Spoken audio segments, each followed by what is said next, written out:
మీరు కూడా ఇలాంటి ప్రాబ్లమ్స్ కనుక ఫేస్ చేసినట్లయితే ఈ వీడియోని వీలైనంత ఎక్కువ మందికి అయితే షేర్ చేయండి. సో ఇలా షేర్ చేయడం వల్ల ఏమవుతుందంటే మీరు ఏదైతే ప్రాబ్లమ్స్ ఫేస్ చేస్తున్నారో వాటికి మనకి సొల్యూషన్ దొరికే ఛాన్స్ అయితే ఉంటుంది. ఇంతవరకు అయితే చాలా మంది కూడాను ఇలాంటి ప్రాబ్లమ్స్ ఫేస్ చేస్తున్న వాళ్ళు మనకి వాటిని ఎలా క్లియర్ చేసుకోవాలి, లేదంటే ఎవరికి కంప్లైంట్ చేయాలి, ఇట్లాంటి డౌట్స్ అనేవి చాలా మందికి ఉన్నాయి. సో ఈ రోజు ఈ వీడియోలో అసలు జియో ఎయిర్ ఫైబర్ యొక్క సర్వీస్ ఎలా ఉంది, ఇది తీసుకోవచ్చా లేదా, ఇఫ్ ఇన్ కేస్ మీరు కనుక తీసుకోవాల్సి వస్తే ఇందులో ఉండే మెయిన్ గా వచ్చే ప్రాబ్లమ్స్ ఏంటనేవి ఈ వీడియోలో మనం డిస్కస్ చేసుకుందాం. మనకి జియోలో చూసుకున్నట్లయితే జియో ఆప్టికల్ ఫైబర్ ఉంటుంది, అలాగే జియో ఎయిర్ ఫైబర్ ఉంది. సో ఫస్ట్ ఆఫ్ ఆల్ మనకి జియో ఆప్టికల్ ఫైబర్ అయితే ప్రీవియస్ గా ఫస్ట్ టైం మనకి లాంచ్ చేయడం జరిగింది. సో దానివల్ల అయితే మనకి ఎటువంటి కంప్లైంట్స్ కూడా లేవు. నేను ఆల్రెడీ 3 years నుంచి కూడా ఇది యూజ్ చేయడం జరుగుతుంది. ఇంతవరకు నాకు ఎటువంటి కంప్లైంట్స్ లేవు. అండ్ రీసెంట్ గా మనకి జియో ఎయిర్ ఫైబర్ అయితే లాంచ్ చేయడం జరిగింది. ఈ ఎయిర్ ఫైబర్ ఉందో, ఈ ఎయిర్ ఫైబర్ వల్ల చాలా కంప్లైంట్స్, నెక్స్ట్ ఫ్యూచర్ టెక్నాలజీగా వీళ్ళు ఏం చేస్తున్నారంటే ఎక్కువగా ఎయిర్ ఫైబర్ అయితే వీళ్ళు రికమెండ్ చేస్తున్నారు. ఇఫ్ ఇన్ కేస్ మీరు కనుక కొత్త కనెక్షన్ తీసుకోవాలని మీరు చూసినట్లయితే చాలా రేర్ కేసెస్ లో మీకు జియో ఆప్టికల్ ఫైబర్ రికమెండ్ చేస్తున్నారు. అదర్వైజ్ ఎక్కువగా వీళ్ళు ఏం చేస్తున్నారంటే చాలా రిమోట్ లొకేటెడ్ ఏరియాస్ లో కానీ లేదంటే సిటీస్ లో కూడా చాలా వరకు వీళ్ళు జియో ఎయిర్ ఫైబర్ ని వీళ్ళు రికమెండ్ చేస్తున్నారు. వీళ్ళ యొక్క నెట్వర్క్ ని చాలా తొందరగా ఎస్టాబ్లిష్ చేసుకుంటున్నారు. అట్ ద సేమ్ టైం వీళ్ళ సర్వీస్ ని కూడాను అలాగే ఎస్టాబ్లిష్ చేసుకున్నట్లయితే మనకి అందరికీ కూడా ఎటువంటి ప్రాబ్లమ్స్ అయితే ఉండవు. వీళ్ళు ఎంత స్పీడ్ గా కనెక్షన్స్ అనేవి ఇస్తున్నారో సర్వీస్ అనేది అంత స్పీడ్ గా లేదనే చెప్పుకోవచ్చు. సో ఈ సర్వీస్ సరిగా లేకపోవడం వల్ల ఇన్స్టాలేషన్ లో డిలే అవ్వచ్చు, లేదంటే మీకు ఏదైనా కంప్లైంట్ రావచ్చు, మీకు ఏదైనా నెట్ కంటిన్యూస్ గా డిస్కనెక్ట్ అవుతున్నా, లేదంటే మీరు అనుకున్న స్పీడ్ రావట్లేదు అని కంప్లైంట్ చేసినా మీకు ఎవరు రెస్పాండ్ అవ్వట్లేదు. అలాగే మెయిన్ గా స్పీడ్ డ్రాప్ ఇష్యూస్. సో మీరు ఏదైనా ఒక పర్టికులర్ స్పీడ్ తీసుకున్నారు, 40 Mbps 30 Mbps లేదంటే 100 Mbps స్పీడ్ తీసుకున్నట్లయితే చాలా మందికి కూడాను వాళ్ళు అనుకున్న స్పీడ్స్ అయితే రావట్లేదు. సో ఇవన్నీ ఎందుకోసం అంటే వీళ్ళు కనెక్షన్స్ అనేవి ఎక్కువగా ఇస్తున్నారు. At the same time service కూడా వీళ్ళు అంత తొందరగా గ్రో చేసుకోలేదని చెప్పుకోవచ్చు. మీరు కనుక జియో ఎయిర్ ఫైబర్ తీసుకోవాలని ఆలోచనలు ఉన్నట్లయితే ముందుగా మనం Jio air fibre present users ఎవరైతే ఉన్నారో వాళ్ళు ఫేస్ చేస్తున్న ప్రాబ్లమ్స్ గురించి అయితే డిస్కస్ చేసుకుందాం. అండ్ దెన్ ఆఫ్టర్ ఈ వీడియోలోనే జియో ఎయిర్ ఫైబర్ వల్ల వచ్చే ఉపయోగాలు ఏంటి, సో దీనివల్ల మనకి యూజెస్ ఏమున్నాయి అనేది కూడా ఈ వీడియోలోనే డిస్కస్ చేసుకుందాం. వీడియోని ఎక్కడ స్కిప్ చేయకుండా ఎండింగ్ వరకు చూడండి, చాలా ఇంట్రెస్టింగ్ గా ఉంటుంది. అలాగే మీరు కనుక ఫస్ట్ టైం మన ఛానల్ చూస్తున్నట్లయితే ఛానల్ సబ్స్క్రైబ్ చేసి వీడియోని లైక్ చేయండి. ప్రెజెంట్ మనం చూసుకున్నట్లయితే సమ్మర్ అనేది రన్ అవుతుంది కదా, ఈ సమ్మర్ లో చాలా మందిగా ఎక్కువగా పర్చేస్ చేసేది ఎయిర్ కండిషన్స్. సో ప్రెజెంట్ మనకి అమెజాన్ లోను అలాగే ఫ్లిప్కార్ట్ లో ఎయిర్ కండిషన్స్ మీద బెస్ట్ ఆఫర్స్ అయితే రన్ అవుతున్నాయి. సో అందుకోసం చెప్పేసి మీకు ఎప్పటికప్పుడు కూడాను ఏ ఏసీ మీద ఎంత డీల్ వస్తుంది, ఏ కార్డు యూజ్ చేసి పర్చేస్ చేస్తే మీకు బెస్ట్ ఆఫర్స్ దొరుకుతాయి, ఇట్లాంటి డీటెయిల్డ్ గా మనం టెలిగ్రామ్ ఛానల్లో ఎప్పటికప్పుడు కూడా పోస్ట్ చేయడం జరుగుతుంది. సో మన టెలిగ్రామ్ ఛానల్ నేమ్ వచ్చేసరికి మౌలి టెక్ డీల్స్ అని చెప్పేసి ఉంటుంది. టెలిగ్రామ్ ఓపెన్ చేసి మౌలి టెక్ డీల్స్ అని టైప్ చేయొచ్చు, లేదంటే ఈ వీడియో కింద డిస్క్రిప్షన్ లో లింక్ ఉంటుంది. ఆ లింక్ మీద క్లిక్ చేసిన డైరెక్ట్ గా మీరు మన ఛానల్ కి రీడైరెక్ట్ అవ్వడం జరుగుతుంది. అక్కడ నుంచి మీరు ఈజీగా జాయిన్ అవ్వచ్చు. జియో ఎయిర్ ఫైబర్ లో మేజర్ గా ఫేస్ చేస్తున్న ప్రాబ్లం వచ్చేసరికి స్పీడ్ ఇష్యూ. హోమ్ పర్పస్ గానీ, లేదంటే వర్క్ ఫ్రమ్ హోమ్ కోసం గానీ, లేదంటే మీ ప్రాజెక్ట్ వర్క్స్ కోసం గానీ ఇంటర్నెట్ కనెక్షన్ తీసుకున్నప్పుడు ఈ జియో ఎయిర్ ఫైబర్ కనుక పెట్టుకున్నట్లయితే మీరు 100 Mbps స్పీడ్ కనుక తీసుకున్నట్లయితే చాలా మందికి కూడాను మినిమం 10 Mbps కూడాను స్పీడ్ రావట్లేదు. సో ఇది అందరికీ అలా ఉంటుందని చెప్పట్లేదు. కొన్ని ఏరియాల్లో మనకి వాళ్ళ యొక్క 5G కవరేజ్ బట్టి ఉంటుంది. సో జియో ఎయిర్ ఫైబర్ అనేది యాక్చువల్లీ మనకి 5G కవరేజ్ మీద బేస్ అయి రన్ అవుతుంది. సో ఇది అందరికీ తెలిసిందే కదా. సో అందుకోసం చెప్పేసి వీళ్ళు ఎవరైతే కనెక్షన్స్ ఇస్తున్నారో కనెక్షన్స్ ఇచ్చిన దగ్గర 5G కవరేజ్ బాగుంటే చాలా బాగుంటుంది. స్పీడ్ లో ఎటువంటి ఇష్యూస్ లేవు. 100 Mbps స్పీడ్ తీసుకున్నట్లయితే 80 and above వరకు కూడా స్పీడ్స్ వస్తున్నాయి. అదే మనకి 5G కవరేజ్ ఎక్కడైతే తక్కువ వస్తుందో ఆ తక్కువ వచ్చిన ఏరియాలో 100 Mbps తీసుకుంటే మినిమం మనకి 10 Mbps 20 Mbps లోపలే మనకి రావడం జరుగుతుంది. సో దీనివల్ల మినిమం మనకి ఒక వెబ్ పేజ్ కూడా ఓపెన్ అవ్వట్లేదు, అలాగే యూట్యూబ్ వీడియోస్ కూడా ప్లే అవ్వవు. మీరు ఏదైతే వీళ్ళు ఓటీటీ సబ్స్క్రిప్షన్స్ ఈ ఓటీటీ సబ్స్క్రిప్షన్ ప్లే అవ్వాలంటే మనకి ఇంటర్నెట్ అవసరం కదా. సో ఈ తక్కువ స్పీడ్ మీద మనకి ఆ ఓటీటీ సబ్స్క్రిప్షన్స్ కూడా ప్లే అవ్వట్లేదు అని చెప్పుకోవచ్చు. సో ఇది ఒక మేజర్ ఇష్యూ.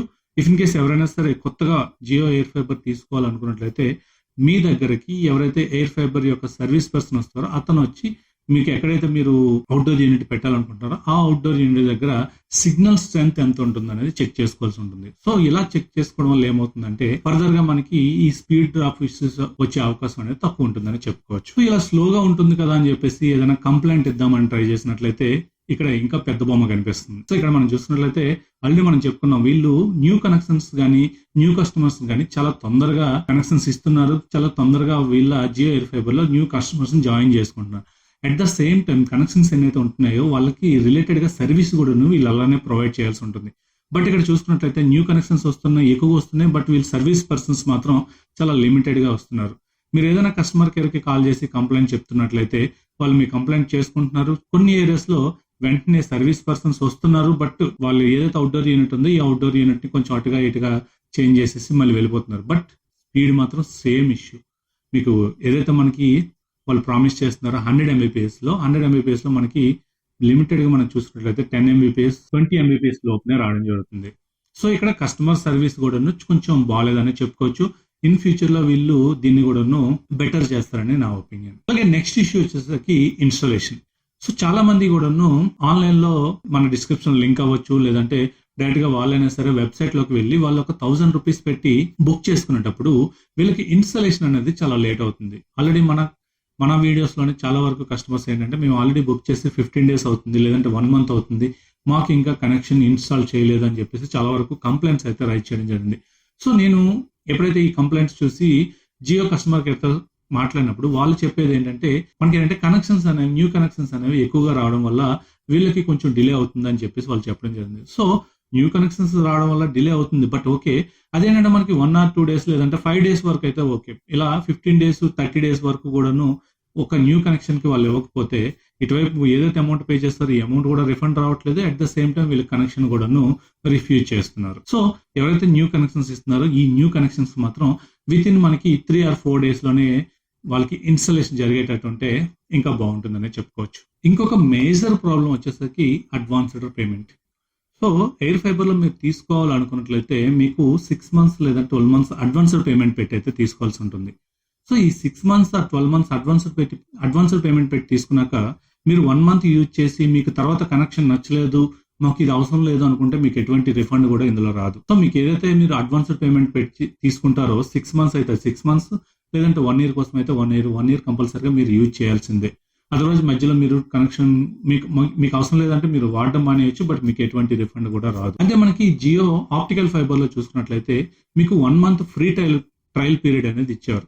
సో ఈ 1 month లో మీరు ఇన్స్టాల్ చేయించుకున్నాక మీకు నచ్చలేదు అనుకున్నట్లయితే ఈ 1 month తర్వాత మీకు ఏదైతే ప్రాబ్లం ఉందో ఆ ప్రాబ్లం చెప్పి మీరు ఈజీగా క్యాన్సిల్ చేసుకోవచ్చు. మీరు ఏదైతే అమౌంట్ పే చేస్తారో అదంతా కూడా రిఫండ్ వచ్చేసేది. బట్ ఇక్కడ ఎయిర్ ఫైబర్ విషయానికి వస్తే ఎయిర్ ఫైబర్ లో మనకి ఆ ఫెసిలిటీ లేదు. మనకి ఆ విధంగా వచ్చినట్లయితే ఇప్పుడు ఏదైతే వీళ్ళకి కస్టమర్ ఎక్కువగా వస్తున్నారో ఆ విధంగా వచ్చుంటే ఇంకా ఎక్కువ కస్టమర్స్ వస్తారని నా ఒపీనియన్. చాలా మంది కూడాను ఈ విషయం దగ్గర ఆలోచిస్తున్నారు. మనం 6 months పెట్టి తీసుకున్నాక ఒకవేళ కనెక్షన్ బాగోకపోతే మనం ఏం చేయాలి అన్న దీంట్లో వీళ్ళు ఏం చేస్తున్నారంటే ఎవరైతే లోకల్ ప్రొవైడర్స్ ఉంటారో లోకల్ ప్రొవైడర్స్ దగ్గర ఇంటర్నెట్ కనెక్షన్స్ అనేవి తీసుకోవడం జరుగుతుంది. అదే వీళ్ళు కనుక ట్రయల్ పీరియడ్ కనుక ఎయిర్ ఫైబర్ కి తీసుకొచ్చినట్లయితే ఇఫ్ ఇన్ కేస్ ఎవరి దగ్గర అయితే బాగుంటుందో వాళ్ళందరూ కంటిన్యూ చేస్తారు, ఎవరి దగ్గర బాగోకపోతే వాళ్ళందరూ కూడా డిఫ్యూజ్ చేసే అవకాశం ఉంటుంది. ఇలా బాగోలేని కస్టమర్స్ తక్కువ మంది అని ఉంటారు. చాలా వరకు కూడా మనకి 5G కవరేజ్ బాగుంది కాబట్టి 5G కవరేజ్ ఉన్న దగ్గర ఈ కనెక్షన్స్ బాగున్నాయని చెప్పుకోవచ్చు. అలాగే నెక్స్ట్ ఇష్యూ వచ్చేసరికి ప్లాన్స్ అండ్ ప్రైస్. ఇక్కడ మనం చూసుకున్నట్లయితే జియో ఎయిర్ ఫైబర్ లో మనకి 599 తో స్టార్టింగ్ ప్లాన్ అనేది రావడం జరుగుతుంది. సో ఈ 599 కి మనం 18% GST కలుపుకున్నట్లయితే 707 రూపీస్ per month అయితే పే చేయాల్సి ఉంటుంది. సో ఇక్కడ అడ్వాంటేజ్ అనుకోవచ్చు, అలాగే డిసడ్వాంటేజ్ కూడా అనుకోవచ్చు. డిసడ్వాంటేజ్ లో చూసుకున్నట్లయితే చాలా వరకు కూడాను ఓటీటీ కానీ లేదంటే 4K సెటప్ బాక్స్ కానీ యూజ్ చేసే అవకాశం ఉండదు. ఎవరైనా ఒక చిన్న షాప్ లో కానీ లేదంటే ఆఫీస్ లో కానీ ఈ ఎయిర్ ఫైబర్ పెట్టుకోవాలనుకునేటప్పుడు అక్కడ మనకి ఓన్లీ ఇంటర్నెట్ తో మాత్రమే పని ఉంటుంది. అక్కడ ఏంటంటే 4K సెటప్ బాక్స్ యూజ్ చేసే వెసులుబాటు ఉండదు. సో ఏదైతే ఈ ఓటీటీ సబ్స్క్రిప్షన్స్ వస్తున్నాయో ఈ మొబైల్లో యూజ్ చేసుకోవచ్చు. బట్ ఎవ్రీ మంత్ కూడాను మీరు ఆ 4K సెటప్ బాక్స్ లో ఒకసారి లాగిన్ అయ్యి యాక్టివేట్ చేయాల్సి ఉంటుంది. So without 4K setup box తో మనం మొబైల్లో కూడా యూజ్ చేసుకోలేమని చెప్పుకోవచ్చు. సో ఏమవుతుంది ఇందులో కూడాను వీళ్ళు వితౌట్ ఓటీటీ సబ్స్క్రిప్షన్స్ తో ఏదైనా ప్లాన్స్ కనుక తీసుకొచ్చినట్లయితే ఈచ్ అండ్ ఎవరీ కస్టమర్ కి కూడా ఒక 250 రూపీస్ per month సేవ్ అయ్యే అవకాశం ఉంటుంది. లైక్ మనకి జియో ఆప్టికల్ ఫైబర్ లో 399 రూపీస్ per month ఉంటుంది. ఇందులో మనం చూసుకున్నట్లయితే 399 ప్లస్ 18% GST తో 470 రూపీస్ per month అవుతుంది. ఇందులో ఓన్లీ ఇంటర్నెట్ మాత్రమే వస్తుంది, మనకి ఎటువంటి ఓటీటీ సబ్స్క్రిప్షన్స్ కూడా రావు. సో ఇదొక బెటర్. ఎందుకంటే జియో ఎయిర్ ఫైబర్ లో అందరూ కూడాను నాకు తెలిసి చాలా వరకు కూడా ఆ 4K సెటప్ బాక్స్ ని అలానే పక్కనే ఉంచారని చెప్పుకోవచ్చు. బేసిక్ గా ఎవరైతే ఒక ప్లాన్ తీసుకోవాలనుకుంటున్నారో వాళ్ళకి ఈ ఓటీటీ అవసరం అనుకుంటూనే ఓటీటీ ప్లాన్స్ తీసుకుంటారు. అదర్వైజ్ మనకి ఓన్లీ ఇంటర్నెట్ మాత్రమే కావాలనుకున్నట్లయితే ఇంటర్నెట్ ప్లాన్స్ కే చూస్ చేసుకుంటారు. సో ఈ ప్లాన్స్ లేకపోవడం ఇక్కడ కొంచెం డిసడ్వాంటేజ్ అని చెప్పుకోవచ్చు. సో ఇవి డిసడ్వాంటేజెస్ విషయానికి వస్తే, ఇంకా అడ్వాంటేజెస్ విషయానికి వస్తే మెయిన్ గా మనకి జియో ఆప్టికల్ ఫైబర్ అన్ని ఏరియాలోకి రాలేదు. మేజర్ సిటీస్ లో ఉన్నప్పటికీ కూడాను కొన్ని ఏరియాస్ లో ఇది అవైలబుల్ గా లేదు. అట్లాంటి ఏరియాస్ లో ఎయిర్ ఫైబర్ అనేది అవైలబుల్ గా తీసుకొచ్చారు. ఎందుకంటే వాళ్ళ దగ్గర జస్ట్ 5G కవరేజ్ ఉంటే చాలు, ఆటోమేటిక్ గా ఇది వాళ్ళ యొక్క రూఫ్ టాప్ లో వాళ్ళు ఒక రిసీవర్ ని పెట్టేసి అక్కడి నుంచి కేబుల్ ద్వారా మన ఇంట్లోకి అయితే ఇంటర్నెట్ అయితే తీసుకురావడం జరిగింది. సో ఇది చాలా వరకు కూడా ఉపయోగపడింది. చాలా కనెక్షన్స్ కూడా రావడానికి మెయిన్ రీజన్ ఇదని చెప్పుకోవచ్చు. అలాగే రిమోట్ లొకేటెడ్ ఏరియాస్ ఏదైతే పల్లెటూరులో ఉన్నాయో, పల్లెటూరులో చాలా వరకు కూడా 5G కవరేజ్ వస్తుంది. సో ఏదైతే ఈ 5G కవరేజ్ వచ్చింది, ఈ 5G కవరేజ్ వచ్చిన అన్ని ఏరియాలకి కూడా ఫ్యూచర్ లో మనకి ఈ ఎయిర్ ఫైబర్ ని ఎక్స్పాండ్ చేసే అవకాశం ఉంటుంది. సో ఇది ఒక అడ్వాంటేజ్. అండ్ అలాగే మనకి ఓటీటీ బండిల్స్ అని చెప్పుకోవచ్చు.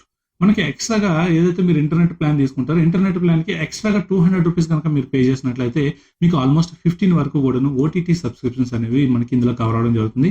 ఇందులో మేజర్ అన్ని ఓటీటీ కూడాను కవర్ అవుతాయి. అదే మీరు హయ్యర్ ప్లాన్స్ తీసుకున్నట్లయితే అమెజాన్ ప్రైమ్ కవర్ అవుతుంది. అలాగే ఇంకా హయ్యర్ ప్లాన్ తీసుకున్నట్లయితే Netflix, Amazon prime, Disney plus, Hotstar, ఇలాగ టోటల్ ఎవ్రీథింగ్ అంతా కవర్ అవుతుంది. ఎక్సెప్ట్ మనకి ఆహా అనేది జియో ఎయిర్ ఫైబర్ లో లేదని చెప్పుకోవచ్చు. రీసెంట్ గా మనకి ఈటీవీ విన్ యొక్క సబ్స్క్రిప్షన్ కూడా ఈ ఎయిర్ ఫైబర్ అలాగే జియో ఫైబర్ కస్టమర్స్ కి అయితే యాడ్ చేయడం జరిగిందని చెప్పుకోవచ్చు. ఇందులో మనకి అడ్వాంటేజెస్ ఎలాగున్నాయో డిసడ్వాంటేజెస్ కూడా అలాగున్నాయి.